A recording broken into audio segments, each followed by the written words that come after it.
1. Sorpen. El nivel del líquido había llegado a su labio superior. Tenía la cabeza pegada a las piedras que formaban la pared de su celda, pero aún así su nariz apenas quedaba por encima de la superficie. No conseguiría liberarse las manos a tiempo. Iba a ahogarse. Una parte de su mente intentó reconciliarle con la idea de su muerte. Iba a morir en la oscuridad de aquella celda, rodeado por su pestilencia y su calor, con el sudor corriendo por su frente y sobre sus tensos párpados mientras el trance seguía y seguía.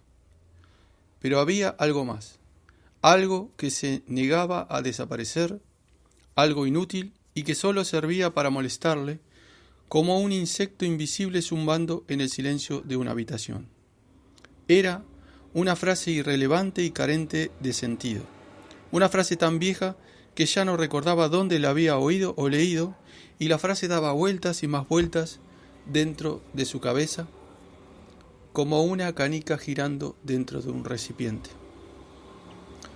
Los Hinmoti de Boslen II matan a los asesinos rituales hereditarios de los familiares más próximos al nuevo rey anual, ahogándolos en las lágrimas del empatauro continental durante su estación de la tristeza. Poco después de que comenzara su ordalía, el trance aún no había llegado a ser tan profundo, y hubo un momento en el que se preguntó qué sucedería si vomitaba. Ocurrió cuando las cocinas del palacio, unos 15 o 16 pisos por encima de su cabeza, si sus cálculos eran correctos, enviaron sus desperdicios por la sinuosa red de cañerías y conductos que terminaban en el recinto de la alcantarilla. El torrente de líquido gorgoteante había dejado libre un poco de comida podrida que debía de llevar allí desde la última vez en que algún pobre desgraciado se ahogó entre la basura y los excrementos, y fue entonces cuando tuvo la sensación de que podía acabar vomitando. Comprender que eso no alteraría en nada el momento de su muerte casi le resultó consolador. Después sucumbió a ese estado de nerviosa frivolidad que aflige en algunas ocasiones a los que se encuentran atrapados por una amenaza letal y no pueden hacer nada salvo esperar, y se preguntó si el llorar aceleraría su muerte. En teoría sí, aunque en términos prácticos la cantidad de líquido representada por las lágrimas era totalmente irrelevante, pero ese fue el momento en que la frase empezó a dar vueltas por su cabeza. Los Hinmoti de Boslen II matan a los asesinos rituales hereditarios. El líquido que podía oler, sentir y oír con una claridad excesiva, y que probablemente también habría podido ver con esos ojos suyos que distaban tanto de ser corrientes, suponiendo que los hubiera tenido abiertos, se agitó y entró en contacto con la base de su nariz. Sintió cómo se introducía por sus fosas nasales, llenándolas con una pestilencia que le revolvió el estómago, pero meneó la cabeza. Intentó conseguir que su cráneo quedara todavía más pegado a las piedras, y aquella sopa repugnante se alejó. Expulsó el aire por la nariz y sintió que podía volver a respirar. Ya no faltaba mucho. Volvió a examinar sus muñecas, pero era inútil. Necesitaría otra hora o más y solo disponía de minutos, suponiendo que tuviera suerte. Y, de todas formas, el trance ya había empezado a disiparse, estaba volviendo a lo que era la conciencia casi total, como si su cerebro quisiera saborear plenamente el momento de su muerte y su propia extinción.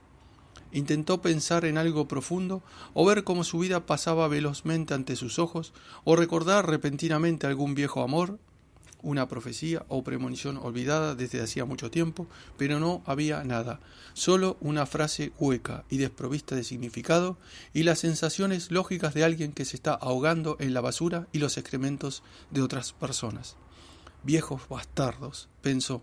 Uno de sus pocos rasgos de originalidad o humor había sido el planear una forma elegante e irónica de morir, Oh sí, qué adecuado debía parecerles mientras arrastraban sus cuerpos decrépitos hasta las letrinas de la sala de banquetes para literalmente defecar sobre todos sus enemigos y matarles con ese acto.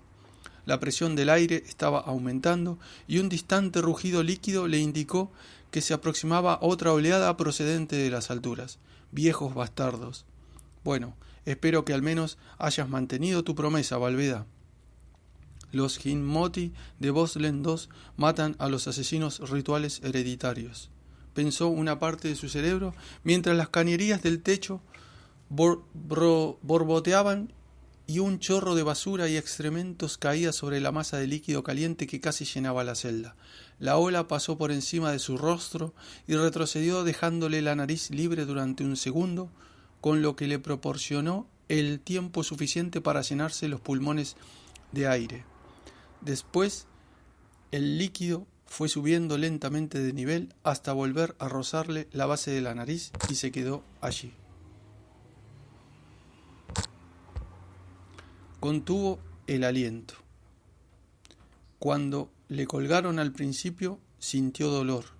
Sus manos atadas y recubiertas por tensas bolsas de cuero quedaban justo encima de su cabeza. Estaban sujetas por gruesos aros de hierro incrustados en las paredes de la celda que soportaban todo su peso.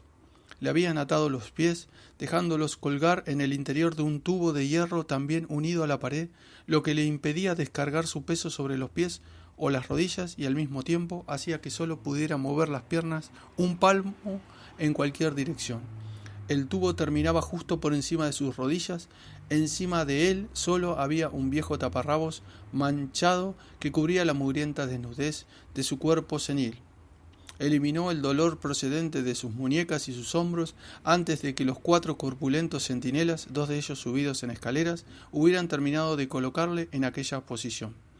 Aún así, podía sentir una especie de cosquilleo en su nuca, la indicación de que debería estar sufriendo algún dolor.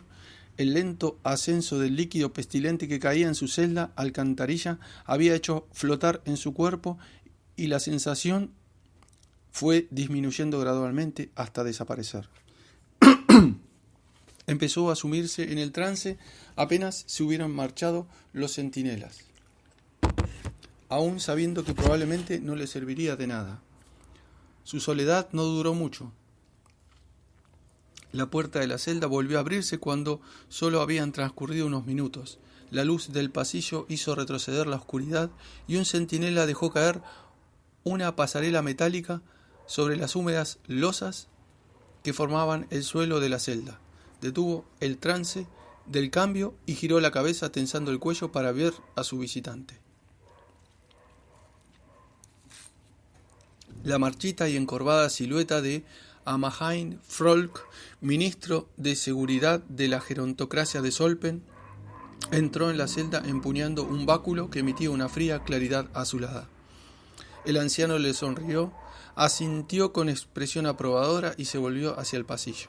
Alzó una mano flaca y pálida y le hizo señas de que entrase a alguien que estaba fuera de la celda. El prisionero supuso que debía de ser Valveda, agente de la cultura, y, en efecto, era ella.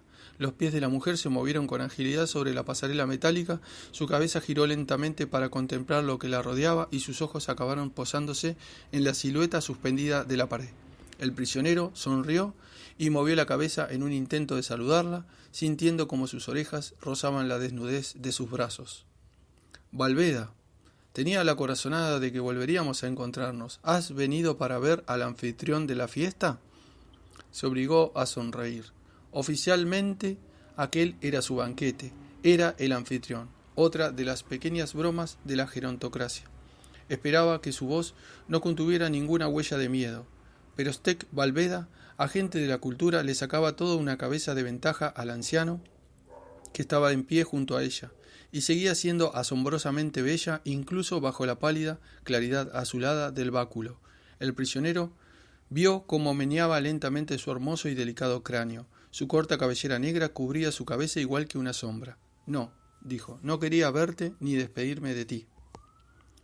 Tú me has traído aquí, Valveda, dijo el prisionero en voz baja. Sí, y es aquí donde debes estar, dijo Amahain Frolk, avanzando por la pasarela todo cuanto pudo sin perder el equilibrio y verse obligado a pisar las húmedas losas del suelo. Yo quería torturarte antes, pero la señorita Valveda aquí presente... El ministro volvió la cabeza hacia la mujer y su voz aguda y estridente creó ecos en la celda. Intercedió por ti, aunque solo Dios sabe qué razones puede tener para ello. Pero no cabe duda de que este es el sitio donde debes estar, asesino. Alzó el báculo y lo blandió ante el hombre casi desnudo que colgaba de la sucia pared de la celda. Valveda se contempló los pies, apenas visibles, bajo el extremo de la larga túnica gris que cubría su cuerpo. La luz del pasillo se reflejaba en el pendiente circular suspendido en una cadena que llevaba alrededor del cuello y lo hacía brillar. Amahain Frolk retrocedió hasta quedar detrás de ella, alzó el báculo luminoso y contempló al prisionero con los ojos entrecerrados.